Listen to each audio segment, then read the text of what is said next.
खरीदता ही नहीं है। मैं ये अच्छे से जानती हूँ जी, इसी वजह से आप बहुत परेशान रहते हैं। लेकिन अब तो रसोई खाने में भी थोड़ा ही अनाज बचा है। माँ जी को तो हम भूखा नहीं रख सकते हैं ना जी, आगे क्या करेंगे। खैर जाने दीजिए, मैं आपको अच्छे से जानती हूँ, आप कुछ ना कुछ कर ही लेंगे जी। भीखू अपना सिर हिलाता हुआ हाँ कहता है। अगली सुबह भीखू अपने खेत की तरफ जा रहा था।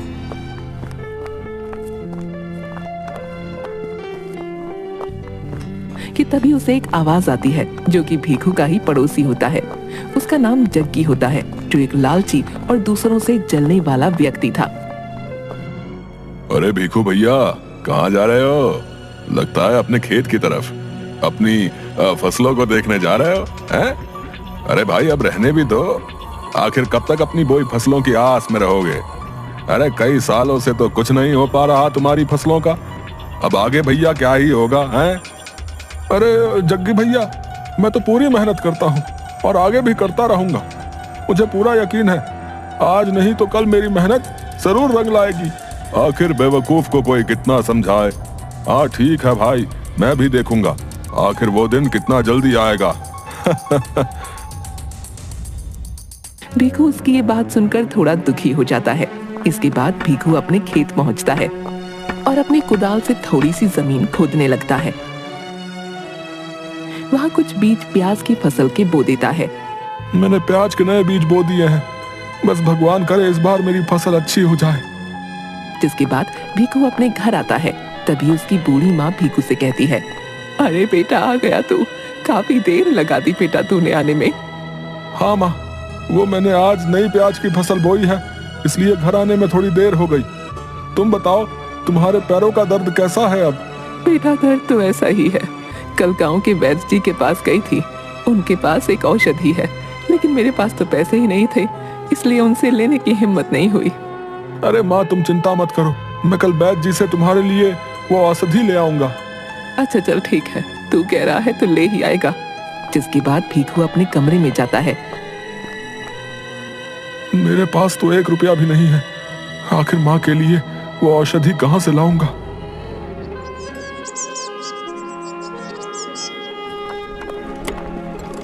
अगली सुबह भीखू वैद्य के पास जाता है, जो काफी बूढ़े थे। वैद्य बाबा भीखू को देखते ही, अरे आओ आओ बेटा, कैसे आना हुआ? सब ठीक तो है ना? बाबा क्या ही बताऊं, कल माँ बता रही थी कि आपने कोई पैरों की दर्द की औषधि बनाई है। माँ के पैरों का दर्द बढ़ता ही जा रहा है, लेकिन मेरे पास पैसे नहीं है। इस बार भी मेरी फसल अच्छी नहीं हुई है। बाबा मैं क्या करूं, मुझे कुछ समझ ही नहीं आ रहा है। अरे बेटा तुम तो जानते ही हो, मैं बहुत बूढ़ा हो चुका हूँ। जंगलों के पेड़ पौधों से जो भी औषधि बनाता हूँ उसी से अपना गुजारा करता हूँ। लेकिन बेटा तुम्हारी मजबूरी को देखते हुए मैं तुम्हारी माँ के पैरों की औषधि दे देता हूँ, लेकिन तुम्हें इसके बदले मुझे 4 दिन तक भोजन कराना होगा। भीखू ये सुनकर सोच में पड़ जाता है। ठीक है बाबा, मैं 4 दिन तक रोज तुम्हारे लिए भोजन लेकर आया करूंगा। जिसके बाद बाबा उसे कांच की शीशी देता है, जिसे लेकर भीखू अपने घर आता है। घर पर उसकी माँ और बीवी होते हैं। तभी भीखू अपनी माँ से, ये लो माँ, मैं तुम्हारी दवाई वैद्य जी से ले आया हूँ, अब तुम्हारे पैरों के दर्द में जल्दी आराम आ जाएगा। अरे मेरे लाल, मुझे पता था तो जरूर मेरी दवा ले आएगा। अब तू देखना बेटा, मैं जल्दी ठीक हो जाऊंगी। तेरे जैसा बेटा पाकर तो मैं धन्य ही हो गई बेटा। ये तो मेरा कर्तव्य था माँ। तभी उसकी पत्नी भीखू के पास आती है। सुनिए जी, सच सच बताइए, आपके पास मांझी की दवा के लिए पैसे कहाँ से आए? क्या किसी से आपने उधारी ली है? नहीं नहीं भाग्यवान, मैंने किसी से उधारी नहीं ली। वैद्य जी ने पैसे नहीं लिए हैं, लेकिन वो क्या कर रहे हैं? बताइए ना जी, मुझे पैसे कहाँ से आए वैद्य को देने को? सुंदरी, वैद्य जी चाहते हैं कि माँ की औषधि के बदले मैं उन्हें 4 दिन का भोजन खिलाऊं। क्या कहा आपने? 4 दिन का भोजन? ये क्या बोल दिया आपने उनसे? आपको पता है रसोई घर में सिर्फ सीमित ही भोजन रह गया है। ऐसे में अगर हम 4 दिन तक रोज भोजन वैद्य को दे देंगे तो मैं आपको और माँ जी को क्या खिलाऊंगी जी? भाग्यवान, मैं जानता हूँ मेरे पास दूसरा और कोई रास्ता ही नहीं था।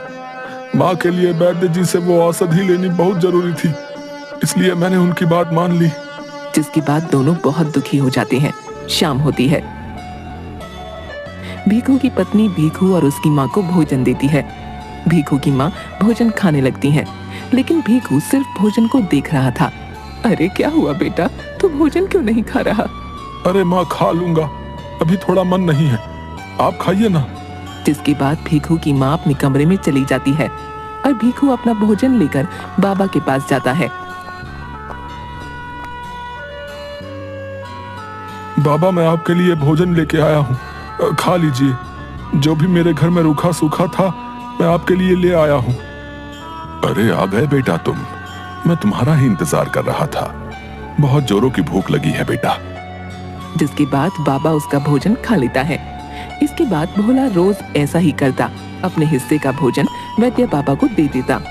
चौथे दिन भीखू की पत्नी, सुनिए जी, आज तो रसोई घर में सारा अनाज खत्म हो गया है, मुझे तो बहुत चिंता हो रही है जी, आज क्या बनाऊंगी? भीखू ये सुनकर बहुत दुखी हो जाता है।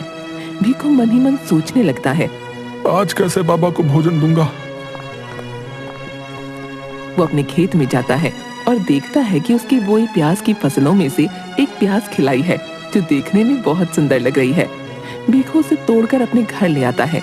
तभी उसकी पत्नी, ये क्या लाए हैं जी, इसे एक प्याज से क्या होगा भला? भीखू रसोई घर में जाता है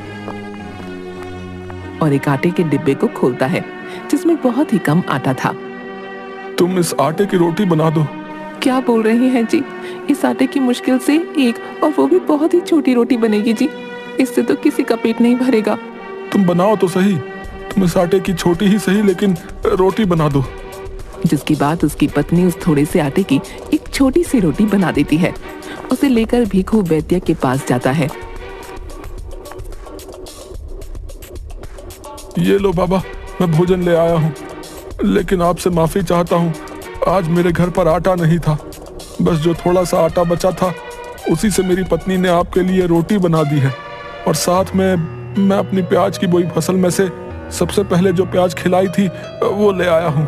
वैद्य बाबा भीखू की ये बात सुनकर बहुत खुश हो जाते हैं। कोई बात नहीं बेटा, मैं आज यही खा लूंगा। वो रोटी और प्याज खाने के बाद, बेटा तुम वाकई बहुत अच्छे इंसान हो। तुम्हारी रोटी और प्याज खाकर मुझे बहुत आनंद आया।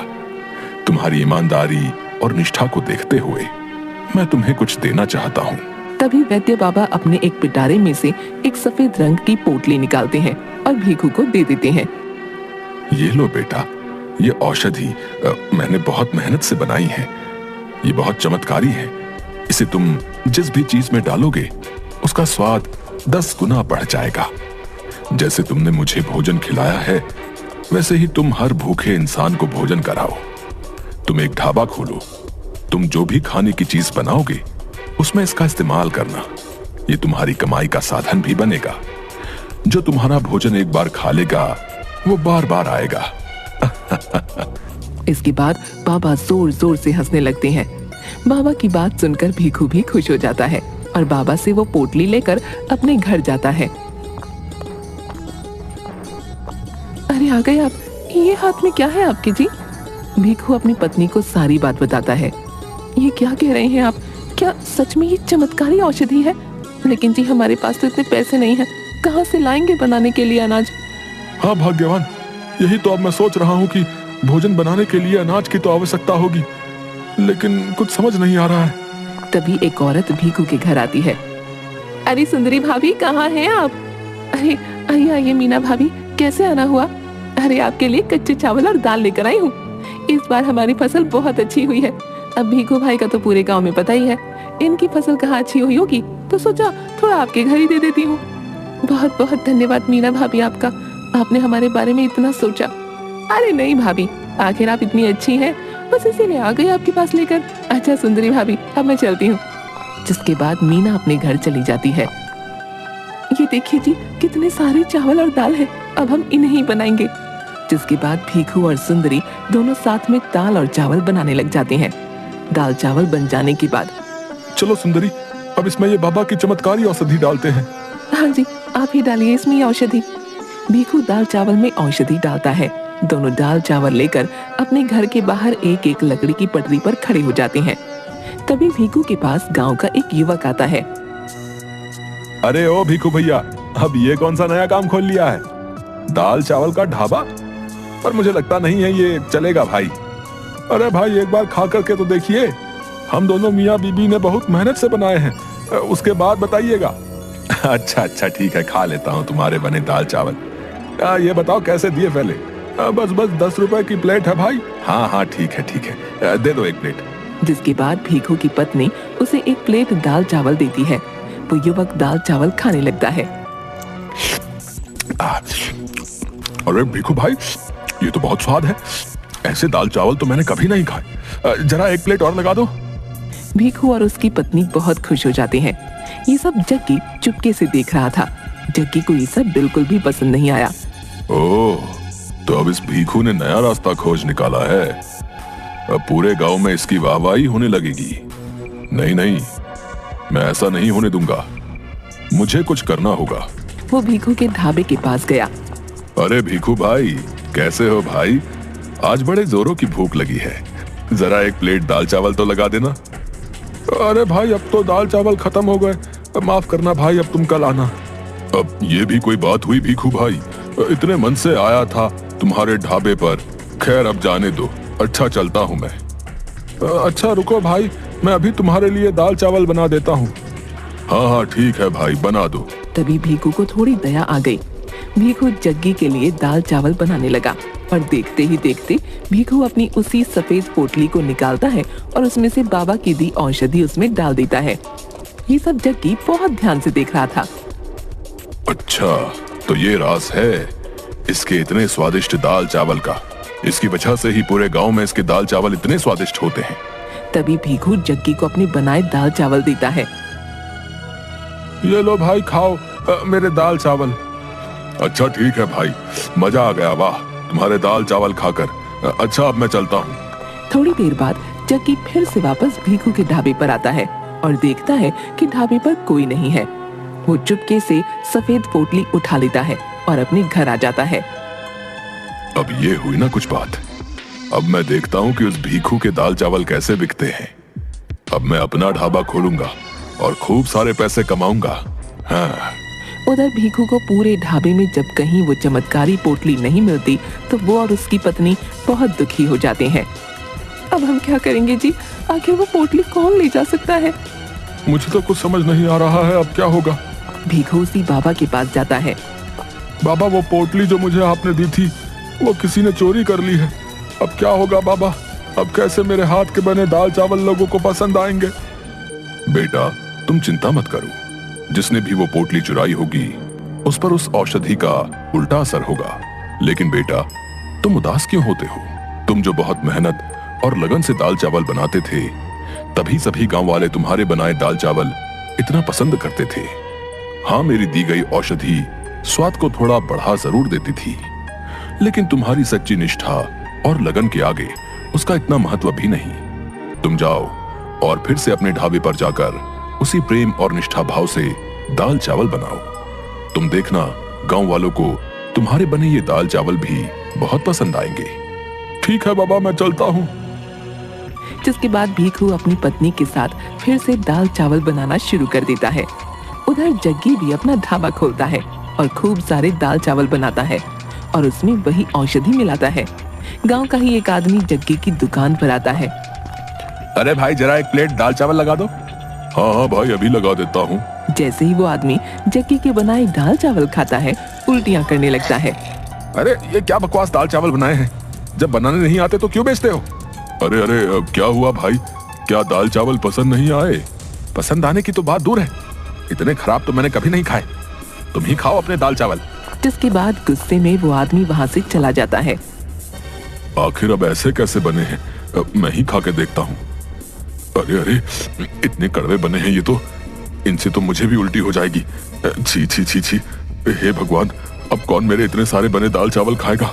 इतने सारे दाल चावल खरीदने के लिए तो मैंने अपनी सारी जमा पूंजी लगा दी। ये क्या कर दिया मैंने? और जग्गी बहुत तेज तेज रोने लगता है। भीखू और उसकी पत्नी बहुत मेहनत से बिना इस बार औषधि के दाल चावल बनाते हैं। सभी गांव वालों को वो बहुत पसंद आते हैं और उनके ढाबे पर फिर से लोगों की भीड़ लग जाती है और बिना उस औषधि के अब भीखू का ढाबा चलने लगता है। और भीखू हंसी खुशी अपनी माँ और पत्नी के साथ रहने